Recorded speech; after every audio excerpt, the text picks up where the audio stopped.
అదే RTV app వార్తల్ని క్షణాల్లో చదివే అవకాశం ఉంటుంది. ఒక న్యూస్ పేపర్, ఒక టెలివిజన్ ఛానల్ మీ చేతుల్లో ఎప్పుడూ ఉంటాయి. ఏప్రిల్ నెలలో 17వ జాతీయ మహాసభలు మొదటి వారానికి నిర్వహిస్తా ఉన్నాం. దానికి ఏర్పాటు సంబంధించిన పరిశీలనకు రావడం.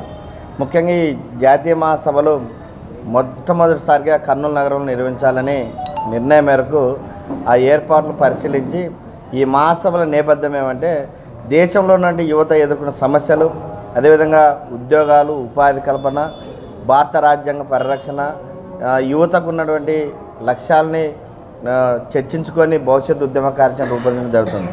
ముఖ్యంగా కేంద్రంలో ఉన్నటువంటి మోడీ ప్రభుత్వం మూడోసారి అధికారంలోకి వచ్చిన తర్వాత ఉద్యోగాల కల్పనలో పూర్తిగా ఘోరంగా వైఫల్యం చెందారు.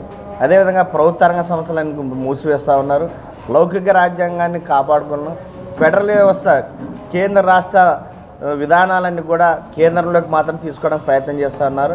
అదేవిధంగా యూనివర్సిటీలు వైస్ ఛాన్సలర్ నియామకాల్లో కేంద్రం నుంచి ఒకరు, రాష్ట్రం నుంచి ఒకరు, యూనివర్సిటీల నుంచి ఒకరు తీసుకొని సర్చ్ కమిటీ పేరుతో ఇక్కడ రాష్ట్రానికి ఏమాత్రం సంబంధం లేకుండా కేంద్రం నియమించకు సర్కులర్ చేశారు. దాన్ని పూర్తిగా వ్యతిరేకిస్తూ ఉన్నాం. అందుకోసమే ఈ జాతీయ మహాసభల సందర్భంగా ఈ అంశాలపైన చర్చించుకొని పెద్ద ఎత్తున ఉద్యమాలు చేస్తామని తెలియజేశారు. అదేవిధంగా మన రాష్ట్రంలో కూడా డబుల్ ఇంజిన్ సర్కార్ మనకి ఇప్పుడు ఏపీలో ఉంది. కేంద్రంలో బీజేపీ, రాష్ట్రంలో కూడా ఎన్డీఏ గవర్నమెంట్. అయితే ఈ డబుల్ ఇంజిన్ సర్కారు యువతకు ఉపాధి కల్పన పైన ప్రత్యేకమైన చర్యలు ఏమి తీసుకోవాలి. ఆయన వచ్చిన వెంటనే డిఎస్సి పైన మొదటి సంతకం ఉన్నారు, డిఎస్సికి రాలేదు. అదే గ్రూప్ 1, గ్రూప్ 2 ఉద్యోగాలు అన్నీ కూడా పెండింగ్లో పడిపోతున్నాయి. గ్రామ సచివాలయాలు ఖాళీగా ఉన్నాయి. వీటిపైన ఉద్యోగాలు భర్తీ చేయకుండా ఈరోజు దావోస్లో పెట్టుబడులకు ఈరోజు వేగవంతంగా లక్షల కోట్ల రూపాయలు వస్తాయని పత్రికలు వస్తున్నాయి. దావోస్ చర్చలు ఒక సక్సెస్ అయితే మనకు సంతోషమే. అది కేవలం అక్కడ ఏర్పాటు చేసుకొని ఇక్కడ ఏర్పాటు కాకపోతే మరింత నష్టపోతాం. అందుకోసమే అక్కడ వచ్చే నిధులన్నీ కూడా రాష్ట్ర అభివృద్ధికి కృషి చేయాలి. వెనుకబడిన ప్రాంతాల్లో కూడా ఉత్తరాంధ్ర, రాయలసీమ జిల్లాలో ఈరోజు ఉపాధి లేక వలసలు వెళ్తూ ఉన్నారు. కడపలో ఉక్కు ఫ్యాక్టరీ లేదు. కాబట్టి ఈ అంశాలపైన కూడా ఈ డబుల్ ఇంజిన్ సర్కారు, కేంద్ర రాష్ట్రాలు రెండు కూడా మీరే కాబట్టి ఈ రాష్ట్ర అభివృద్ధిలో యువతను భాగస్వామ్యం చేయాలని కోరుతా ఉన్నాను. ఈరోజు చదువుకున్న వాళ్ళందరూ కూడా ఇంటర్ నుంచి పీజీ వరకు ప్రతి సంవత్సరం కూడా వేల మంది బయటకు వస్తున్నారు. తమ డిగ్రీలు పట్టాలు పుచ్చుకొని ఉద్యోగాలు లేక నిరుద్యోగులు మారుతున్నారు, వలసలు వెళ్ళిపోతున్నారు.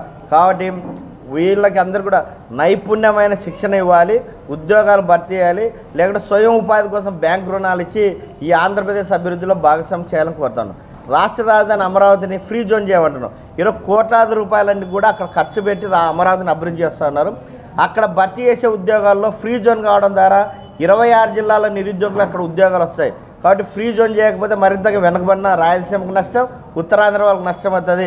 అభివృద్ధి అక్కడే, ఉద్యోగాలు అక్కడే అంటే చాలా నష్టం. కాబట్టి అభివృద్ధి అనేది వికేంద్రీకరణ జరగాలి. ఒకే చోట కేంద్రీకరణ కాకుండా ఉత్తరాంధ్ర అభివృద్ధి కావాలి, రాయలసీమ కావాలి, అమరావతి అభివృద్ధి కావాలి.